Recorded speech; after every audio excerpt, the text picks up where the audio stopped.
আসসালামু আলাইকুম রহমতুল্লাহ। প্রিয় দর্শক, আজকে একটি ব্যতিক্রম ভিডিও নিয়ে আসলাম।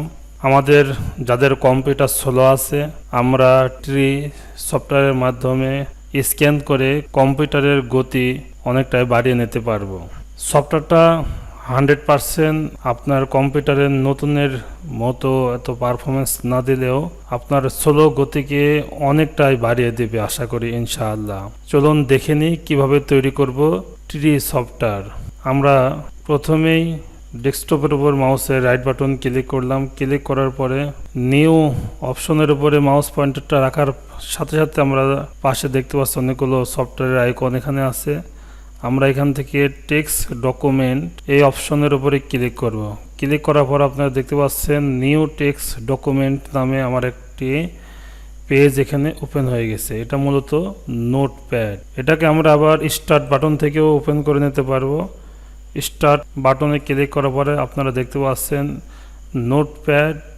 এই নোটপ্যাডের উপরে ক্লিক করার পরে সেম পেজ দেখতে পাচ্ছেন। এখান থেকে আপনারা পেজ ওপেন করে নিতে পারেন। তো আমি এই নিউ টেক্সট ডকুমেন্টের উপরে মাউসের লেফট বাটন ডাবল ক্লিক করে ওপেন করে নিলাম।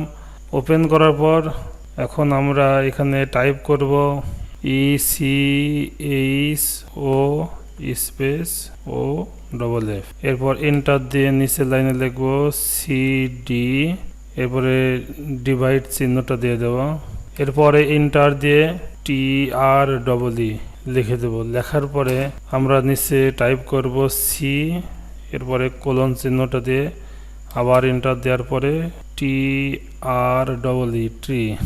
প্রিয় দর্শক, আমরা এখানে CD মানে যে অপশনগুলো এখানে দেখবো, আমাদের প্রথমে দেখে নিতে হবে আমার কম্পিউটারের হার্ড ডিস্কের পার্টিশন কয়টি আছে।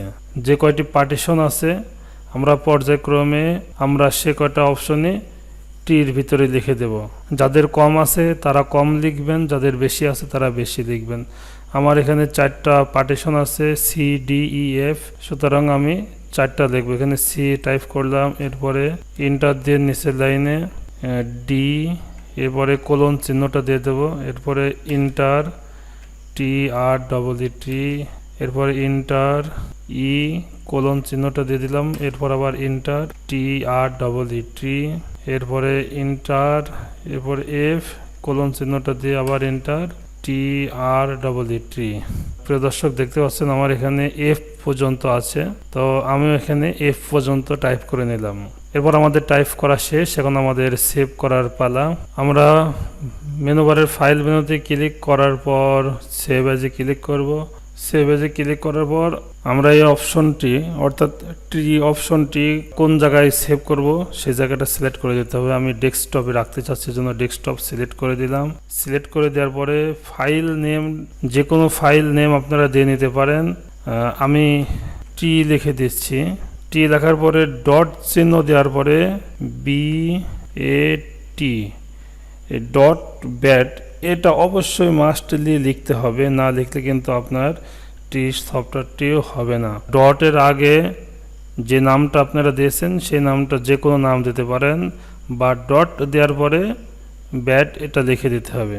এরপরে সেভ বাটনে ক্লিক করলাম। ক্লিক করার পরে দেখতে পাচ্ছেন আমার এখানে এই যে টি অপশনটি চলে আসছে অটোমেটিক, এটা ক্রিয়েট হয়ে গেছে।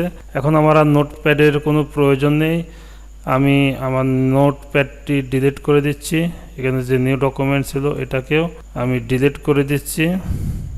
এখন আমরা ট্রাই করে দেখি আমার কম্পিউটার আসলে স্ক্যান করে কিনা। আমি টির উপরে মাউসের লেফট বাটন ডাবল ক্লিক করার সাথে সাথে আপনারা দেখতে পাচ্ছেন কত দ্রুত আমার কম্পিউটারের সমস্ত পার্টিশন, সমস্ত ফাইলগুলো স্ক্যান হয়ে গেল। প্রিয় দর্শক, ভিডিওটি ধৈর্য সহকারে দেখার জন্য ধন্যবাদ। যাদের কম্পিউটার স্লো আছে তারা ট্রাই করে দেখবেন, আশা করি অবশ্যই উপকৃত হবেন।